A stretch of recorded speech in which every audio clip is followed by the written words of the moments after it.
दोस्तों, आज का मेरा वीडियो है कृषि भूमि को अकृषिक भूमि में किस तरह से परिवर्तित कराते हैं।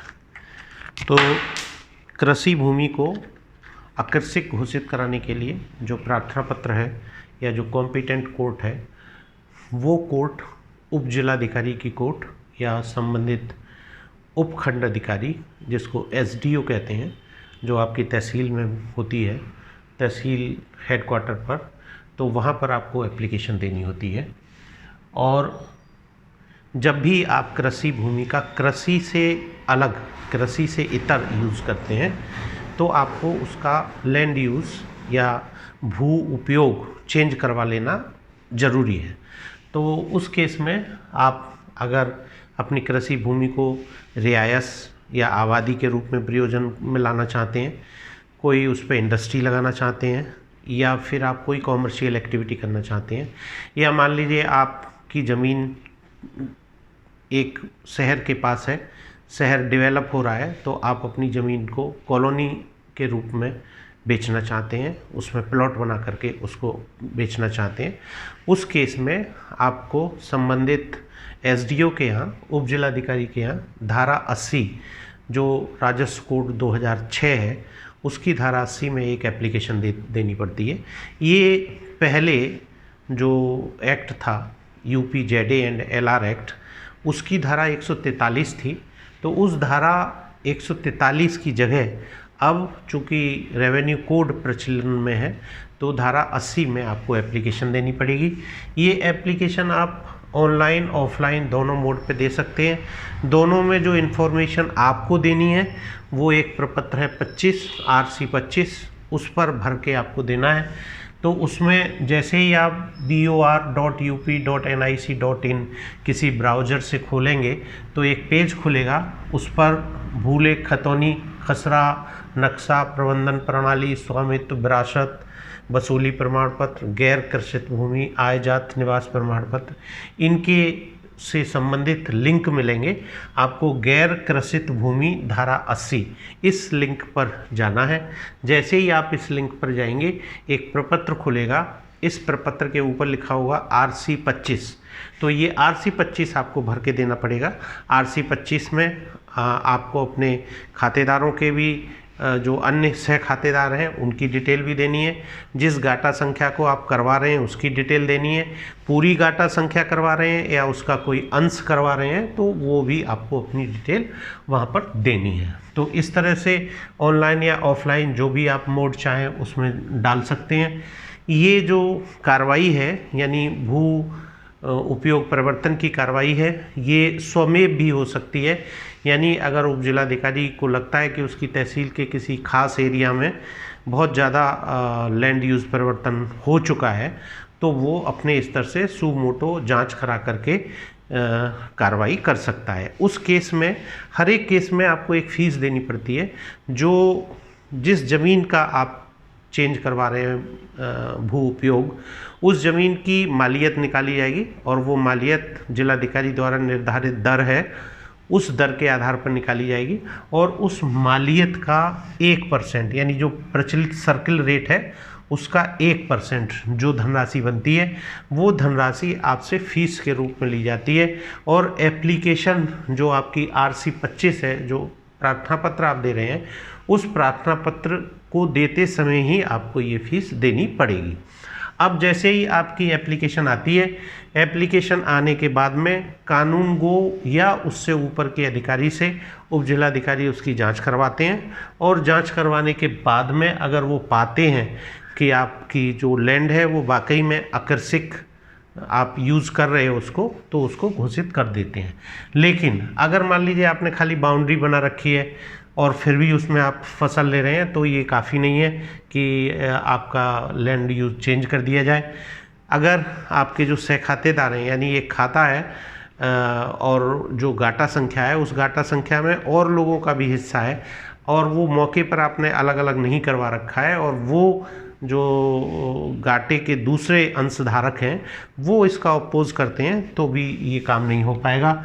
अगर सार्वजनिक सुरक्षा के लिए भी कोई खतरा हो जाए, जैसे मान लीजिए कि आप जिस ज़मीन का भू उपयोग चेंज करवाना चाहते हैं, उसमें आप कोई पटाखे की फैक्ट्री लगाएं और वहाँ पर आसपास आबादी है, उसको प्रॉब्लम हो सकती है, तो इस आधार पर भी आपकी एप्लीकेशन को रिजेक्ट करा जा सकता है। तो ये चीज़ें हैं, ये आपको देखनी है।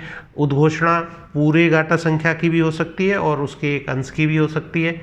ये कार्रवाई, पूरी कार्रवाई आपकी सिर्फ 45 दिन में न्यायालय को कर देनी होगी। यानी जिस दिन से आपने एप्लीकेशन अपनी डाली है, यानी जैसे ही आपको एक बाध संख्या मिला है, उसके 15 दिन के अंतर्गत ये कार्रवाई हो जाती है। और जैसे ही ये उद्घोषणा हो जाती है, इस उद्घोषणा का जो आदेश है वो भी खतौनी में इंदराज किया जाता है आरसी एक्ट की धारा 43 के अंतर्गत, 83 के अंतर्गत। तो ये 83 जो सेक्शन है उसमें इंदराज भी आपका हो जाता है। और उसके बाद भी ये जैसे मान लीजिए कि आपने किसी ने 80 धारा करवा रखी है और वो आबादी में उसने प्लॉट काट रखे हैं और उन प्लॉट्स को आप खरीदते हो, तो उसका दाखिल खारिज भी वो तहसीलदार की कोर्ट से होता है। यानी दाखिल खारिज भी आप करवा सकते हैं और आपके नाम वो आपका प्लॉट आ जाएगा।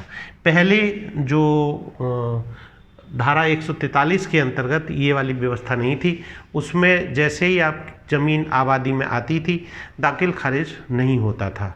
लेकिन अब ये व्यवस्था है रेवेन्यू कोड के अंतर्गत कि उसका दाखिल खारिज होना चाहिए और तहसीलदार और नायब तहसीलदार को उसका दाखिल खारिज करना चाहिए। तो ये आबादी की ज़मीन का भी आप दाखिल खारिज करा सकते हैं। जो ज़मीन गैर कृषि प्रयोजन में हो जाती है, उसके जो परिणाम होते हैं उसमें उसको भू राजस्व या लैंड रेवेन्यू से वो मुक्त हो जाती है, उस पर कोई भी भू राजस्व आपको नहीं देना पड़ता। विरासत में जो कानून कृषि भूमि के लिए लगता है, यानी आरसी 2006 की जो धाराएं विरासत के लिए यूज़ में आती हैं, वो उस पर नहीं लगती हैं। फिर ये चूँकि आबादी में आ गई तो इस पे जो आबादी के रूल्स हैं वो लगते हैं। यानी इनका जो डिवोल्यूशन होता है, यानी जो उत्तराधिकार होता है, वो पर्सनल लॉज के आधार पर इसका होता है। दूसरी चीज़ ये है कि अगर ये SC ST की लैंड थी, इसको भूमि उपयोग इसका परिवर्तित करवा दिया गया धारा 80 के अंतर्गत, इसको आबादी, वाणिज्यिक या औद्योगिक ज़मीन घोषित करवा दिया गया, उस केस में जो धारा 98 यानी किसी SC की ज़मीन या ST की ज़मीन लेने पर आपको परमिशन लेनी पड़ती थी उप जिलाधिकारी या जिलाधिकारी से, उसको लेने की आवश्यकता नहीं रहती है। यानी वो ज़मीन आबादी में आ जाती है, उसकी चौहद्दी दिखा करके आप उसका बैनामा करा सकते हैं। अंतरण जो होगा इस ज़मीन का अब वो आबादी के रूप में होगा, यानी वो ज़मीन वर्ग मीटर में लिखाई जाएगी। पहले जैसे बीघे या हेक्टेयर या एकड़ में लिखवाया जाता था, वैसे नहीं लिखवाई जाएगी। तो ये धारा 80 है। अब इसमें आगे एक ये भी प्रावधान है कि अगर पहले मान लीजिए आपने घोषित करवा ली, आपने कृषि भूमि को आकर्षित करवा लिया घोषित, और आप पाते हैं कुछ सालों बाद कि आपने मान लीजिए जो इस काम के लिए वो ली थी, अब आप वो काम नहीं करना चाहते हैं, आप पुनः खेती करना चाहते हैं, तो आप ये काम भी करवा सकते हैं। और उस काम के लिए फिर आपको धारा 81 इसी तरह की धारा है, सेम चीज़ है, उसमें ये प्रोसेस रिवर्स हो जाती है और आपकी ज़मीन जो पहले अकृषिक हो गई थी वो कृषिक घोषित कर दी जाती है।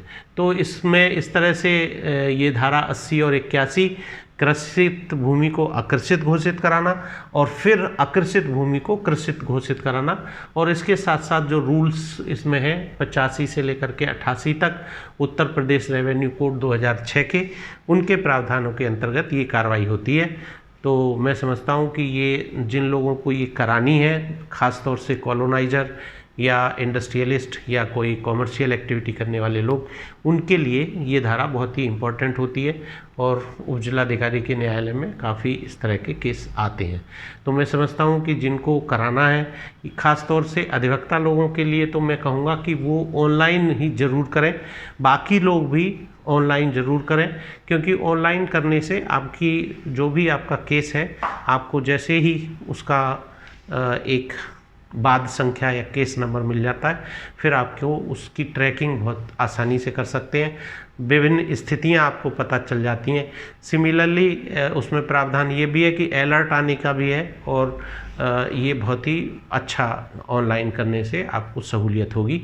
धन्यवाद।